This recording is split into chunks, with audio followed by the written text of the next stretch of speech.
The SoundPEATS Sonic are the third pair of buds to drop from SoundPEATS in the last 6 months. So how do they differ to their predecessors? Do they sound better than the god tier SoundPEATS H1? We'll find out shortly. SoundPEATS sent these in for review, but you can expect my zero filter opinion as always. Check those affiliate links below for the price on these, as unlike the H1, you can actually buy these right now on Amazon. I'm Mark and I'm here to let you know what's worth buying before you buy it, so you don't get tech regret. Okay, let's get stuck in. I am seriously feeling the love on the channel at the moment. We literally just hit 40k subs, so I just wanted to say a massive thank you to you for watching and for all the support as always. Anyway, back to this review. Once again, I aim to share the facts and the test results here, so you can weigh it all up and make your own informed purchase decision, but of course, stay tuned for my final take at the end. The Sonic are the most compact pair of buds from SoundPEATS that I've tested so far. They're about 25% smaller than the H1 and True Engine 3, making them, I guess, 25% more pocket friendly. The case also has a slightly rubberized finish to the plastic that just edges a win over previous, more plasticky feeling models in terms of build quality. The buds continue that great start by being almost identical in size and shape to the Jabra 85T, plus the SoundPEATS logo lights up, which is a nice touch. Speaking of touch, with the Sonic you're actually getting button controls here, not touch controls, but stay tuned to find out whether they're the good kind or the bad kind. The buds are noticeably thicker than the True Engine 3 and H1, and though this will make them protrude from your ears a little more, hopefully this shouldn't affect fit, as the section of the buds which sits in your ears is pretty much identical in size to those previous models. We've also got an IPX5 water resistance rating here, the same as you'd get on the SoundPEATS H1, so with all that in mind, I've certainly got no qualms in dropping a 9 out of 10 for build quality, as these are pretty much everything I could hope for at this price point. They're pocket friendly, they're nice and light, the LEDs add a little bit of extra spice, and yeah, those LEDs do fortunately turn off during playback, unlike some earbuds I reviewed in the past.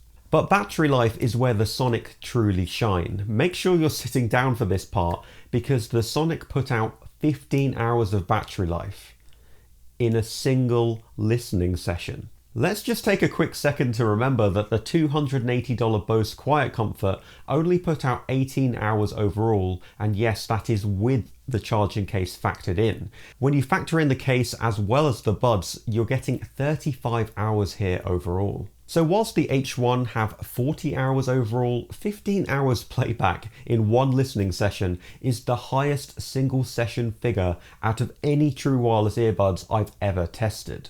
Plus, you know, the charging case is smaller too, so that makes the 35 hours overall still pretty impressive indeed. So that's going to be a 9 out of 10 for battery life. If the Sonic could match the 40 hours we're getting with the H1, I'd be ready to drop a full 10 out of 10. But needless to say, the battery life here is commendable to say the least from a very compact pair of buds.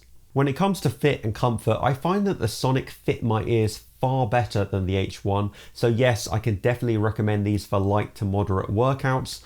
With the H1 and True Engine 3, though comfortable, I always struggled to achieve a secure fit. The buds are actually pretty similar in size across the board. However, the stem of each bud, you know, the part which actually sits literally in your ear canal, is actually a little bit slimmer on the Sonic, which makes all the difference. So I'm going to drop an 8 out of 10 for fit here, 2 points more than I gave the SoundPEATS H1. You just don't feel that bulk and pressure in your ears quite as much with the Sonic, and it definitely makes them more secure, especially as the H1 and True Engine 3 do have a habit of slowly wiggling loose over time for me. Of course, you have to bear in mind that fit does vary from person to person. Here's a microphone test of the SoundPEATS Sonic. Is the microphone quality as good as the SoundPEATS H1? We'll be finding that out in a minute when I give those a test, but for now, we've got a few cars going past, not too many at the moment, but can you hear my voice over that background noise? We'll see in just a sec how it fares to the H1, so I'm going to put those in right now and let you guys find out. And here's a microphone test of the SoundPEATS H1. What do you think? Better or worse you can let me know in the comments below.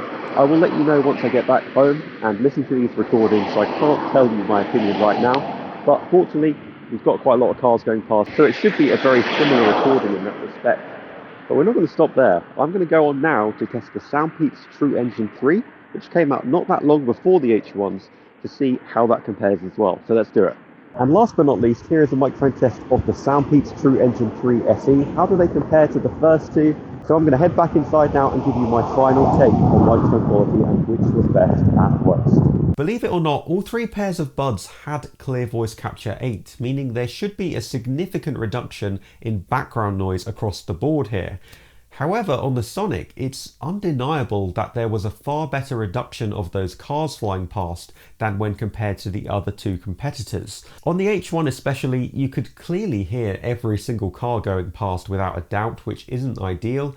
However, though they do reduce background noise the most, my voice was definitely more muffled on the Sonic by comparison, making this a bit of a tough round to call. Either way, I'm going to drop a 7 out of 10 for mic quality, the exact same score that I gave the H1 and True Engine 3. Though the mic quality on the Sonic was definitely more successful in reducing background noise, the fact that my voice was then more muffled mean it isn't the clear winner here overall. In terms of usability and functionality, these are not your average pair of budget buds. These truly are the buds for 2021, being well future-proofed indeed.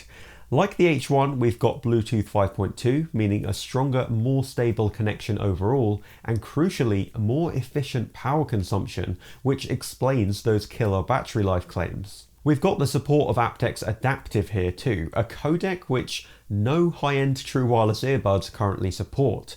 It's essentially a combination of aptX, aptX HD, and aptX low latency, and will automatically toggle between aptX and aptX HD depending on the quality of your audio files. Best of all, it does this with extremely low latency, resulting in the least audiovisual lag possible, as long as your device supports aptX in the first place, which excludes all iPhones unfortunately.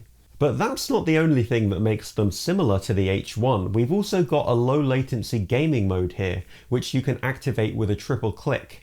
And trust me, you absolutely cannot game on a smartphone without it, unless you of course enjoy experiencing insane sound delay, which I definitely do not. However, the Sonic are missing a few features from the H1. For starters, there's no wireless charging here, but crucially, we're also missing touch controls in favour of button controls instead.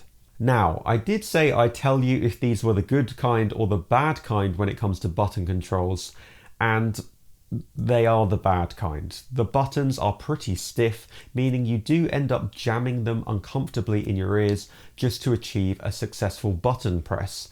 Worst of all, you can actually perform a light click on these, which isn't that uncomfortable, but despite actually hearing that clicking sound, nothing happens if you do a light click. You really do have to perform quite a firm click on these to achieve a successful press. However, if you're always wearing gloves or you just don't like touch controls for whatever reason, that's just a trade-off that you're going to have to make. Otherwise, it's pretty insane that we're getting almost the same functionality here for less money. And of course, these are incredibly future-proof for 2021 and beyond. So that's why I'm going to drop an 8 out of 10 for functionality, even despite the stiff button controls, because you just cannot find Bluetooth 5.2, aptX Adaptive, and a low latency gaming mode in most budget buds right now. And it's pretty insane that we have those here. It's time to talk sound quality, and there is one minor issue here that you definitely need to hear first. But before we get to that, make sure you're following me on my personal Instagram and Twitter. I'm trying to build more of a community over there. So if that sounds good to you, the links are in the description below for those. Hit subscribe if you haven't already, and let's dive into whether or not these sound better than the God tier H1. First of all, let's get this out of the way. There is a little white noise or audio hiss with these, something which the SoundPEATS H1 most definitely do not suffer from. It's not audible at higher volumes, but it can be heard at lower volumes or during more stripped back tracks.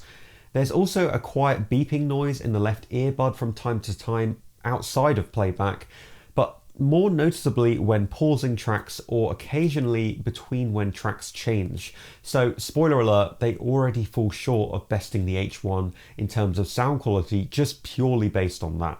Of course, we're looking at a SoundPEATS product, so naturally we're getting more of a bass boosted sound signature here. Whilst bass isn't quite as punchy as the H1, partly due to a lack of mid bass, that does then give them a noticeably more emphasized low bass and more low end rumble than the H1s. High mids are emphasized on the Sonic, which means whilst vocals offer great presence in the mix, never getting lost against that heavy bass, mids do sound a little bit thinner by comparison. Treble is leaps and bounds more palatable than most other budget buds I've tested, to say the least, but at this price it's not surprising that they again aren't on the same level as the H1s here. Treble is slightly more pushed forwards than on the H1, often meaning that whilst nice and clearly audible, high notes and hi-hat hits, cymbal crashes can sound a little bit more present than vocals sometimes, and also then lack a little detail too. Not surprisingly, the H1 have slightly better soundstage here with a far better separation of instruments, though their sound signature probably helps strengthen its case here. But when you factor in their price, the Sonic are extremely competitive in terms of sound quality when compared to other options around the $50 price point.